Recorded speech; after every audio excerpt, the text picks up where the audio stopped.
Hello friends and welcome back to know with डाली।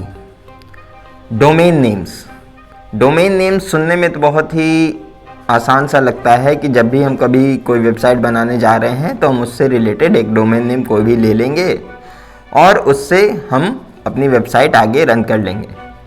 पर domain name चुनते समय बहुत सारी चीज़ें हैं जिनका हमें ध्यान रखना ज़रूरी है।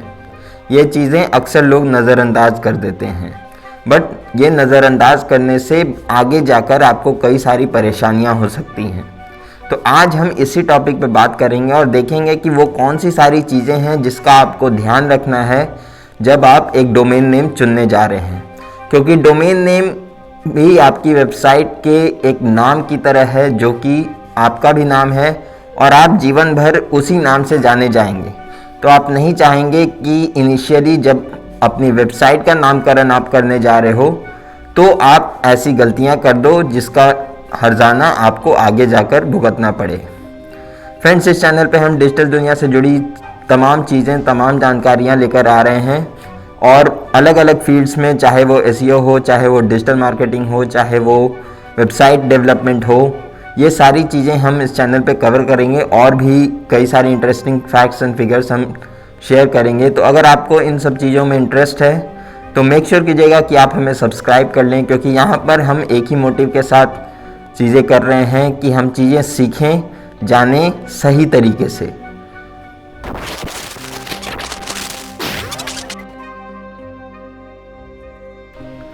जैसे कि हमने ऑलरेडी डिस्कस कर रखा है कि जब भी हम कोई वेबसाइट बनाने जा रहे हैं या कोई ब्लॉग बनाने जा रहे हैं तो सबसे पहली सीढ़ी हमारी ये है कि हम उसके लिए डोमेन नेम लेंगे और उसकी होस्टिंग लेंगे। ये दो बेसिक पिलर्स हैं जो कि ज़रूरी हैं किसी भी वेबसाइट के लिए।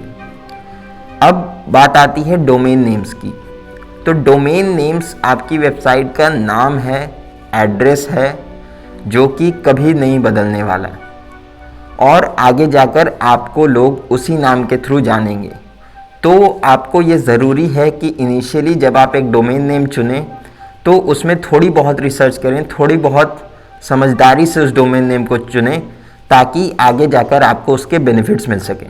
तो आज हम उसी चीज़ पर बात करेंगे और बेसिकली हम 5 की पॉइंट्स बताएंगे जो कि आपको ध्यान में रखना है जब आप अपना एक डोमेन नेम सेलेक्ट कर रहे हो। तो सबसे पहले फर्स्ट पॉइंट पर आ जाते हैं कि आपका जो डोमेन नेम है, कोशिश करें कि वो शॉर्ट हो, कोशिश करें कि वो मेमोरेबल हो। अब इसके पीछे का रीज़न मैं आपको बता देता हूँ। जितना ज़्यादा लंबा और जितना कॉम्प्लिकेटेड आपका डोमेन नेम होगा, उतनी चांसेस बढ़ जाती हैं कि आपके जो विजिटर्स हैं, आपकी जो ऑडियंस है, वो उसे सर्च करते समय कुछ गलतियाँ कर बैठे।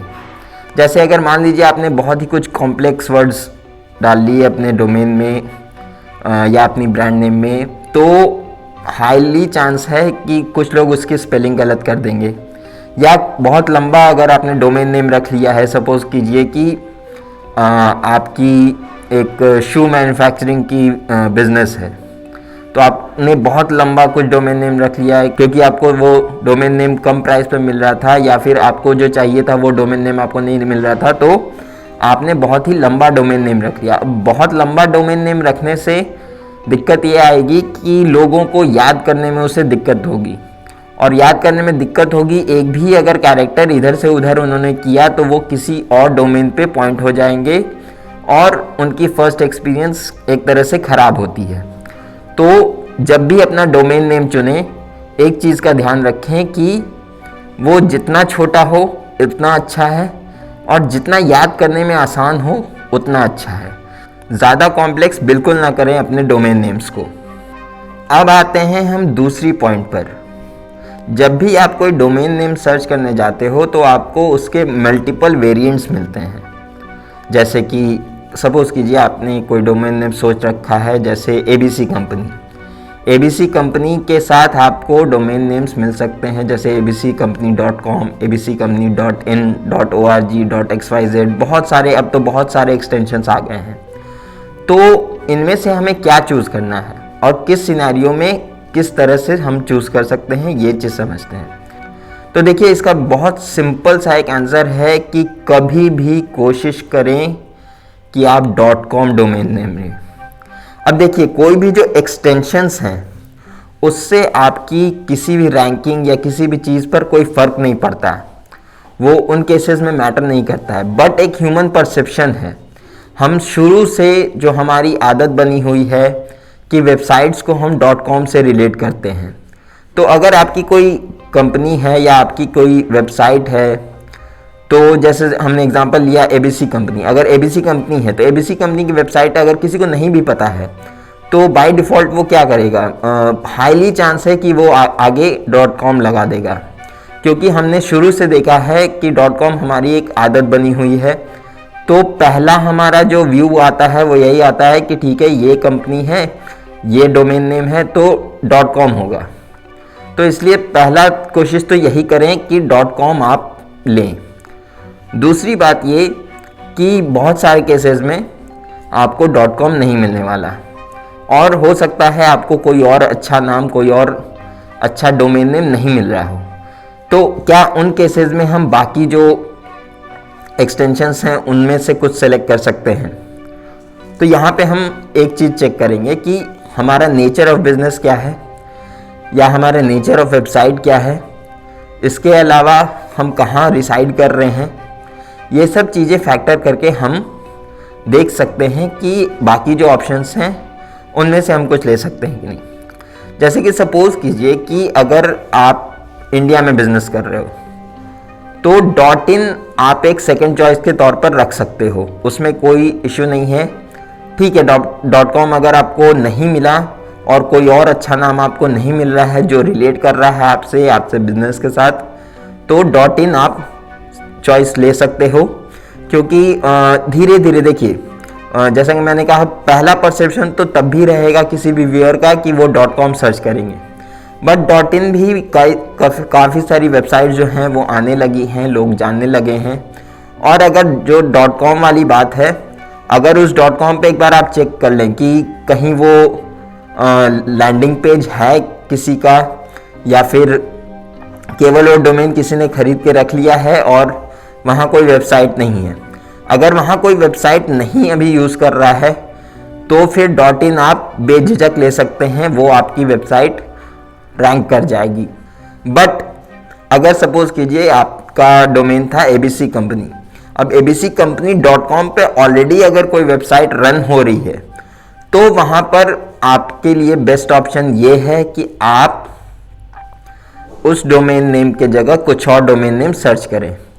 बट अगर वहाँ पर कुछ लैंडिंग पेज है या केवल पार्किंग की हुई है तो फिर आप .in के साथ बढ़ सकते हैं। अगर आपकी कोई ऑर्गेनाइजेशन है तो आप .org भी ले सकते हैं, कुछ एजुकेशनल है तो .edu भी ले सकते हैं। बट देखिए ये एक सीक्वेंशियल ऑर्डर में आता है। अगर आपको .com नहीं मिल रहा है तो आप .in ले लीजिए, उसके बाद नहीं मिल रहा है तो फिर मेरा सजेशन यही रहेगा कि आप सर्च करें कोई और डोमेन नेम। इस तरह के जो बाकी डोमेन नेम्स होते हैं जैसे .xyz हो गया, कुछ भी और हो गया, ये सब आप चाहें तो अपने पर्सनल डेवलपमेंट के लिए ले सकते हैं, जहाँ पे आप अपने बाकी प्रोजेक्ट्स रन कर सकते हैं। बट इसे पब्लिकली आप यूज़ करने का कोशिश मत ही कीजिए, क्योंकि आप भी अपने प्रॉपर सेंस में कभी ये नहीं सोचोगे कि कोई वेबसाइट है या फिर कोई ब्रांड है जिसका .xyz का एक्सटेंशन है। यूजुअली हम देखते हैं इस तरह के जो एक्सटेंशंस हैं .xyz ये सारे जो फेक वेबसाइट्स हैं या पायरेटेड वेबसाइट्स हैं जहाँ पर कोई प्रॉपर काम नहीं हो रहा है, एक ट्रस्ट फैक्टर आ जाता है। तो कोशिश करें कि उस तरह के एक्सटेंशंस आप ना लें। तीसरा पॉइंट आ जाता है कि जो आपका डोमेन नेम है वो या तो क्लासी हो सकता है या फिर कीवर्ड ड्रिवन हो सकता है। बहुत लोग ये भी कोशिश करते हैं कि हमारे डोमेन नेम में ही कोई कीवर्ड हो ताकि हमें उसके थ्रू भी एडवांटेज मिल सके एसईओ में। तो यहाँ पे देखिए, यहाँ पे भी एक बहुत सिंपल सा फैक्ट है कि अगर आपका कोई ब्रांड है या आप एक कंपनी बना रहे हो या एक ऑर्गेनाइजेशन बना रहे हो पर्टिकुलर किसी नाम के साथ, और आगे जाकर आपको उसी नाम के साथ रिलेट करना है खुद को, तो फिर बिल्कुल भी कीवर्ड ड्रिवन एरियाज़ में आप मत जाइए। अभी के लिए बिल्कुल मत सोचिए कि आपको कीवर्ड रखना है अपने डोमेन नेम में। बट अगर इसका आपके वेबसाइट का पर्पस कुछ और है, जैसे कि सपोज कीजिए केवल आपको ब्लॉग चलानी है या फिर आपको एक पर्टिकुलर रीजन में बिजनेस करना है और ऐसा कोई ब्रांड वैल्यू या ब्रांड नेम के साथ आपको फ्यूचर में इसके साथ नहीं खेलना, तो फिर आप कीवर्ड ड्रिवन जो डोमेन नेम है वो सेलेक्ट कर सकते हैं। फॉर एग्जांपल एक बार हम देख लेते हैं कि सपोज कीजिए कि आपने एक ब्लॉग बनाया है ट्रैवल रिलेटेड और वहाँ पे आप डेस्टिनेशंस के बारे में बता रहे हो एक पर्टिकुलर जगह पे। सपोज कीजिए हम ले रहे हैं कि दिल्ली में कौन कौन सी जगह हैं जहाँ पर आप घूम सकते हो, तो वहाँ पे आप इस तरह के डोमेन नेम्स जैसे कि tourist places in delhi.com, place to visit in delhi.com, इस तरह के कीवर्ड ड्रिवन जो डोमेन नेम्स हैं वो सेलेक्ट कर सकते हो। बट अगर आप एक कोई ट्रैवल एजेंसी हैं तो और आप मल्टीपल फील्ड्स में हैं, क्योंकि इन फ्यूचर आप भी ग्रो करोगे, आप लिमिटेड नहीं रहोगे उसी रीजन में, तो वहाँ पे कोशिश करें कि आप अपने ब्रांड के साथ ही जाएं। क्लासी जो आपका ब्रांड नेम है या आपका जो भी ये है उस तरह से ही आप डोमेन नेम अपना सेलेक्ट करें, ना कि कीवर्ड रिच डोमेन नेम्स के साथ जाएं। ब्लॉग्स वगैरह के लिए ये फिर भी बेटर है। तो आपको डिसाइड करना है कि क्या आप किस सेगमेंट में आप फॉलो कर रहे हो और इस तरह से आप अपना डोमेन नेम वहां पर सेलेक्ट कर सकते हैं। अब हम बात करेंगे चौथा और पांचवा पॉइंट का कि यहाँ पर जब आप डोमेन नेम फिल्टर आउट कर रहे हैं तो कोई ना कोई डोमेन नेम होगा जो आपके बाकी जो 3 पॉइंट्स हमने कवर किए हैं उसमें फिट बैठ रहा होगा। अब हड़बड़ी में आप यहीं पर जाके उस डोमेन नेम को बुक न कर लें, क्योंकि अभी 2 इंपॉर्टेंट फैक्टर्स हैं जो आपको जानने सबसे ज़्यादा ज़रूरी हैं इन तीनों के बाद भी। ये 3 जो फैक्टर्स हमने बताए, यूजुअली सब कोई इन चीज़ों को देखता है जिन्हें नॉलेज है चीज़ों की या जिसने रिसर्च कर रखा है। ये 2 पॉइंट्स जो आने वाले पॉइंट्स हैं, ये मैं जो बताने जा रहा हूँ, ये यूजुअली लोग मिस कर जाते हैं और ये इसका इफेक्ट तुरंत नहीं दिखता। इसका इफेक्ट आपको दिखेगा जब आप ग्रो कर जाओगे और एक सारी जो आपकी साल 1.5 साल 2 साल की मेहनत रहेगी वहाँ तक पहुँचाने में अपने वेबसाइट को, और वहाँ पर जाकर वो आपको सीधे बैक टू ज़ीरो ले आएगा। तो ये 2 चीज़ें आप बिल्कुल ही ध्यान रखें। पहली चीज़ ये है कि आप सभी जानते हैं कि सोशल मीडिया इस टाइम पर कितना वैल्यू प्ले करता है डिजिटल स्पेस में। जब भी हम किसी चीज़ को वायरल करना चाहते हैं या फिर किसी चीज़ को वाइड स्प्रेड करना चाहते हैं तो सोशल मीडिया एक बहुत इंपॉर्टेंट रोल प्ले करता है। तो आपका जो भी ब्रांड नेम है या बिजनेस है या डोमेन नेम है, सबसे पहले अगर आपने सेलेक्ट कर लिया है कि ठीक है इस नाम के साथ मैं आगे बढ़ना चाहता हूँ, तो सबसे पहले आप चेक करें कि क्या उस नाम के सोशल अकाउंट्स अवेलेबल हैं या नहीं। अगर सोशल अकाउंट्स आपके अवेलेबल नहीं होंगे तो यूजुअली होगा क्या कि आपका वेबसाइट किसी और नाम का है, आपकी फेसबुक पेज किसी और नाम की है, इंस्टाग्राम पेज किसी और नाम की है, ट्विटर अकाउंट किसी और नाम का है। तो किसी भी यूज़र को ये सारे अलग अलग याद रखने में बहुत ही दिक्कत आने वाली है। तो कभी भी कोशिश करें कि जब भी आप अपना डोमेन नेम सेलेक्ट कर रहे हैं, इनफैक्ट जब आप ब्रांड भी बनाने जा रहे हैं या फिर कोई कंपनी भी बनाने जा रहे हैं, तो प्लीज़ चेक करें कि जो सोशल अकाउंट्स हैं वहाँ पर वो नेम अवेलेबल है या नहीं। अगर वो अवेलेबल नहीं है तो कोशिश करें एक दूसरे नाम के साथ जाने का, क्योंकि ये आपको इन फ्यूचर इफेक्ट करेगा। चलिए अगर मान लीजिए कि सोशल अकाउंट्स उस नाम के नहीं भी अवेलेबल हैं, आपने कुछ ट्वीक करके अपने सोशल अकाउंट्स बना लिए, जैसे कि मान लें हम ABC कंपनी करके बात कर रहे हैं, तो हमने मान लीजिए ABC कंपनी नहीं अवेलेबल था तो हमने abc.company या ABC कंपनी इंडिया ऐसे करके सोशल अकाउंट्स बना लिए, जो कि सारे सोशल अकाउंट्स हमारे ABC कंपनी इंडिया के नाम से हैं। तो फिर भी चलिए एक बार को हम अपने जो ऑडियंस है उनके साथ इंटरेक्ट कर पाएंगे। बट जो लास्ट पॉइंट है जो कोई नहीं देखता, 95% लोग या मैं कहूँ 99% लोग ये चीज़ चेक नहीं करते हैं, जो कि बहुत ही इंपॉर्टेंट है, इनफैक्ट सबसे इम्पॉर्टेंट है, क्योंकि ये आपकी पूरी मेहनत, आपकी पूरी टाइम को खराब कर सकता है, वो है ट्रेडमार्क। प्लीज़ आप लोगों से रिक्वेस्ट है कि कभी भी आप कोई ब्रांड नेम ले रहे हैं या कोई वेबसाइट ले रहे हैं या इनफैक्ट जो हम डोमेन नेम्स की बात कर रहे हैं, उसका ट्रेडमार्क चेक करें अपने कंट्री में कि क्या वो ट्रेडमार्क किसी ने ले रखा है। अगर ले रखा है तो ये सारे पॉइंट्स नल हैं, उस डोमेन नेम के पीछे बिल्कुल ना भागें। क्योंकि देखिए ये अक्सर देखा गया है कि होगा क्या। एक एग्जांपल मैं आपको बता देता हूँ कि आपने अपनी बड़ी मेहनत से वेबसाइट बनाई, अपनी ब्रांड बनाई, सब कुछ किया और उस पर ग्रो भी कर रहे हैं, और अचानक आपको एक नोटिस आता है कि ये ट्रेडमार्क किसी और ने ले रखा है और इस नाम को आप यूज़ नहीं कर सकते। तो आपको जितने भी अपने प्लेटफॉर्म्स हैं और जितनी भी जगहें हैं डिजिटल स्पेस में भी, आपको वो नाम कंप्लीटली छोड़ना पड़ेगा। वो लॉ है और इससे आप नहीं बच सकते। तो यहाँ पर आपकी सारी जो मेहनत है वो बर्बाद होने वाली है।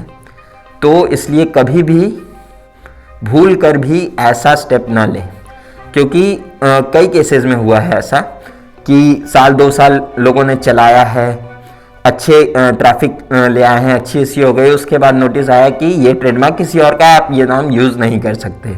उस केस में आपको सारे जगहों पर अपने नेम को चेंज करना पड़ेगा, और नेम को चेंज करते जितने भी आपने व्यूअर्स बनाए हैं, सब्सक्राइबर्स बनाए हैं, या जो भी हम कह लें, इन सबको एक साथ एक नया नाम पर लाना बहुत मुश्किल है। क्योंकि एक बात तो ये है कि आप सबको इन्फॉर्मेशन पास ऑन कर नहीं पाओगे, और दूसरी बात ये कि लोग आपको फिर भी आपके पुराने नाम से ही याद रखते हैं, यूजुअली उसी नाम से आपको सर्च करेंगे। तो आपकी मेहनत, जो लॉन्ग टर्म मेहनत है, वो बर्बाद ना हो, इसलिए सारी चीज़ें चेक करने के बाद एक बार ये ज़रूर चेक कर लें कि क्या उस नाम का ट्रेडमार्क किसी और के पास है, और अगर नहीं है तो फिर वे प्रोसीड करें और जितनी जल्दी हो सके कोशिश करें कि आप उसका ट्रेडमार्क भी ले पाएँ। तो फ्रेंड्स, आई होप कि आपको यह वीडियो इंटरेस्टिंग लगा होगा, कुछ ना कुछ नई चीज़ें आपने ज़रूर सीखी होंगी। अगर आपने कुछ नया सीखा है तो प्लीज़ वीडियो को लाइक कीजिएगा, कमेंट में हमें बताइएगा कि कौन सा पार्ट आपको नहीं पता था जो आपने नया सीखा है, और शेयर कीजिएगा इस वीडियो को अपने फ्रेंड्स के साथ ताकि वो भी इस तरह की गलतियां ना करें। सब्सक्राइब करना मत भूलिएगा, क्योंकि ऐसे ही इंटरेस्टिंग वीडियोस हम लेकर लगातार आने वाले हैं। मिलते हैं आपसे अगली वीडियो में।